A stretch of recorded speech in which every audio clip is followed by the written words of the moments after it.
Hey agents, it's Manny. A couple of months ago I came out with a Summit Floor 10 XP grind video. That video had a couple of mistakes and a couple of things that have been optimized, so I want to release a new version with all updated and corrected information. So just like that video, in this video I'll show you the fastest way to grind XP to earn shade levels. Before we start, if you're new to the channel, please hit the subscribe button and ding that notification bell so you know when there's new videos. And if you're looking for someone to game with, you can find me and other players in the Militia Discord server. The link is in the description below.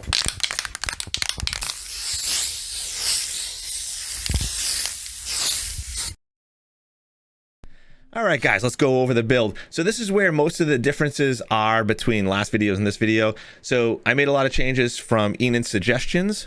So let's first go over the weapons. The first thing we're going to talk about is our main weapon was the Everlasting Gaze.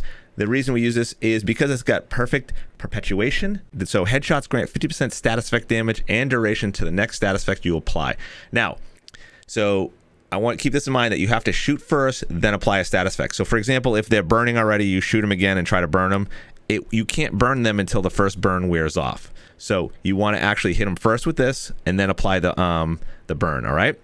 So I got damage to armor on this attribute because damage to armor does affect your burn. You do not need to, unlike perpetuation where you have to hit them first, then burn them to have this effect happen, damage to armor does not. So what you can do is apply the burn and switch to this weapon and you'll instantly see 6% more tick damage for the burn. So that's what you really want. Damage to armor, it affects the burn.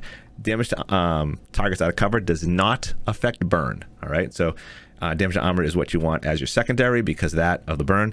And then we're going with all accuracy mods and obviously the 10 round mag because of pistolero. You want to have as many rounds in that mag as possible. So the accuracy mods help us by getting that crosshair close together really quickly so that we don't miss our shot. Secondary weapon is a Scorpio. We're going to be using this, is going to be our primary weapon against the boss. Once he's burning, we're going to use this to try to kill him, and that's that. Pistol, card 45. I have damage to target out of cover. You can go with damage to armor as well. And then two talents you can use either in sync or perpetuation. Perpetuation will do more damage, but you actually have to hit him in the head. In sync is any part of the body, but in sync works just like perpetuation. You have to apply this first before you burn them because I did some testing. In sync will not. I was hoping that with in sync it says nothing about hitting them first, but it is. So if you burn them and then apply in sync, it doesn't work. If you apply in sync and then burn them, it does get the 15% skill damage. So keep that in mind when you're using these weapons. I don't really use the pistol all that much. Usually I can get them down with the two real quickly. Now, it's a 4-piece Eclipse, but let's talk about our mask. We have the Vial. The Vial gives us Toxic Delivery. Status effect also apply a damage over time buff, right? Which is nice. So we're already applying status effects, so we get that. So total damage is dealt to 50%. So this is a nice extra damage because we're applying status effects anyway. Now, the two pieces we do need are the backpack and the chest. So the backpack gives us the Symptom Aggravator, amplifies all damage you deal to status effect targets by 30%. So that's going to help, right, when we're damaging them. And then the chest is going to give us proliferation, increases indirect transmission range. So now when it spreads, once on kill it spreads, it's going to be 15 meters instead of 10, and it refreshes instead of 50% of the damage, 75. So you're going to do another 25% more damage to where it spreads. So this is important. So you want the chest.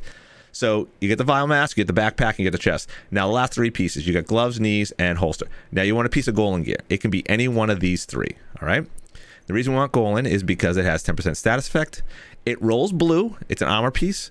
And what you want is the two attributes to be skill damage and status effect. Once you get those two, we're going to re-roll the core attribute to be skill tier and then just optimize the damage and status effect to be maxed out. That leaves us last two pieces. Doesn't matter which three, whichever golem piece you get that has skill damage and status effect is what you want. Now, obviously, all your Eclipse pieces, you're going to roll status effect max roll on it. As far as mods, it doesn't really matter. You can put mods in here if you want or don't. I have skill haste mods. It doesn't matter because we're going to be running with scavenge skills. So that means skill haste is basically whenever a skill is on cooldown, this helps the cooldown quicker. But because we have scavenge skills, we're just going to pick up tickets, which is going to help our skills recover. So we don't have to worry about cooldown. So skill haste, duration, none of that stuff's really going to matter all that much. All right. So your mods don't really matter. I have skill haste just if I use this build outside of doing this as well. So this is helpful then. All right, now for our skills, we're going with the burn sticky, right? So this is the one we're going to use first. We're going to apply the burn sticky, blow someone up, and apply it really quickly. You'll see that in the video. Second skill is our chem launcher. This is the guy that we're going to use to start up and burn any of the new ad waves that come in, all right? So we're using the firewall specialization. The reason we're using this is enriched magnesium formula. This gives us an extra 50% burn duration, which is going to help our chem launcher, our fire starter, because it has burn duration, so that will help that. All right, so that is our build, and that basically covers all of it. Now let's get into gameplay and other things. All right, so we're here at the summit elevator. So the first thing you want to do is go up to open the elevator, and we want floor 10. You can see I'm starting at floor 11. So first thing I have to do is reset my checkpoint. So we're going to go from 11 to 1. Now we're back on floor 1.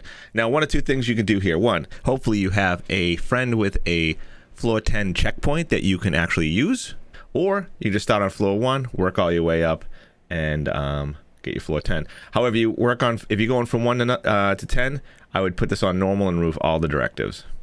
All right, in order to get a checkpoint from someone else, what you actually have to do is go in the lobby and ride the elevator up. You cannot join them on floor 10 and expect to get the checkpoint, the floor 10 checkpoint. You actually have to join in the lobby and ride the elevator up, and you will get the checkpoint. And as you can see, I got checkpoint reached right there, and now I'm all set. We're just going to ride up. I'm going to leave group, and I will have my floor 10 checkpoint. So now that we have our floor 10 checkpoint, we're actually going to start doing, see if we can get the right floor. Now, I'm going to be running this on heroic. It depends on your level of gear. Whether you do challenging or heroic. Heroic gives you about 100k extra XP than challenging. Challenging can be faster simply because it's a little bit easier. Now, you want, like I said, you want to make sure you have the right directives. So we're going to put every directive on except cool skills. We don't want cool skills because when one skill is active, the other is put on cooldown. Activated, the other one is put on cooldown. We don't want that. We're going to utilize both our skills. You can do it with cool skills, but I'm going to show you, it's a little more advanced. I'm going to show you without cool skills. Besides, if you activate this, you can actually see 175%. If we activate cool skills, 188. So you only get 13% more. So it's not that big of a deal. You can see like it's not as big of a jump as it used to be. When you add the first one, it's 25, 50, 75, 100, and then progressively it gets less and less. So there is diminishing returns on that, so you only get that. So it's not that big of a deal. So we're gonna go with 9 directives and just have the directives all set except for, like I said, cool skills. It's the only one we're not gonna run. All right, make sure it's on heroic or challenging. You might want to start on challenging if you're new to this. It's a little bit easier. All right, so then we're going to actually just continue. We're going to enter the elevator and try to get the right floor. All right, and we got the right floor on the first try. Now, if you did not get the right floor, what you're going to do is hit M, and you're going to return the lobby and just do it again until you get this. This is the floor you want. And the reason you want this floor is because it's just quicker. It's quicker because the enemies are right through there, and the elevator you spawn right there. So when we kill ourselves, we'll be really quick. All right, now that we're up here, I want you to hit F. And look at your stuff. You can see you have no ammo. That's because of pistolero and stuff. You want to start off with at least one clip of every weapon, and we have none except for our pistol, obviously. So what we're going to do actually is take out your chem launcher, just fire it at the ground, and ignite it. So you take damage. You're going to kill yourself in game and respawn. All right, so now we come out here and we see that we do have at least one clip of each our 2 weapons. We have the Everlasting Gaze and 7 rounds of our Scorpio. Okay, guys, so the other thing I want you to do is make sure you have your challenge selected. Now, we're not going to worry about tactical, but the Ascent challenge, you can do most of them. There's probably 3 or 4 that you can't do. So so I have one selected right now. Floors complete at least 2 directives. We can do that one. Do it 10 times. Crate crazy, we're not going to be able to do that because we're not opening crates. Excellent execution, completed boss 4 without an agent being down. Definitely do that one. Floors completed 20, could do that one. Floors completed 4 directives 6, yes, we can do that one. Completed boss 4 with at least 3 directives without an agent being down. We cannot do that one because we are going to suicide to reset. So this one will keep getting reset, so you can't do that. Quick climber, you could do that. So those are examples of the ones you can do. So make sure you have those set because that's added XP. Now, I told you this is the best way to grind XP. There's no reason you can't also grind for gear. So make sure you have your targeted loot selected to what you want. For example, Petrov Defense Group, if you want Contractor's Gloves or something like that. Just make sure you have that selected before you start. And that's the gear that will drop. All right, one last thing I want to show you before we get going, all right, is how to ignite the chem launcher. I know a lot of people fire the chem launcher, switch to their weapon, and they shoot the chem to ignite it, right? You don't have to do that. I want to make it clear. So the easiest way to do this is we fire our chem off, and then the chem, for my chem, E is my chem button. I double tap E, and it ignites the chem. So that's how I want you guys doing it from now on. Do not bother shooting the chem. You could just double tap E, fire it off, and I don't even have to look at it, double tap, and it ignites. All right, and that's actually how we're gonna cycle ourselves in game to suicide. We're gonna double tap E. It just ignites as we catch on fire and we die. All right, so I want to talk about how to actually fire and hit the first guy. So this is not going to be a clean run. I'm just going to demonstrate. What you're going to do is make sure your everlasting gaze is out. You're going to actually right click to aim. We're going to hit the first guy in the head, and while we're not going to let go of our right mouse button, we're going to hold the right mouse button as we hit him, press Q again to ignite it. So that's how you're going to do it, but you're going to do it quicker than that. All right, because this is all going to get screwed up. But I just want to demonstrate how you do that. So basically, keeping the right mouse button, click, Q, and Q again to ignite it. All right, let's get a clean run. All right, there are no enemies in here. I just want to do a dry run through so I can explain things slowly to you, because there are a bunch of things going on, and I've tried doing this, but it's really difficult to talk through the whole thing and what I want you guys to do during a live run. I will show you live runs, but it's so hard to talk everything happens quickly.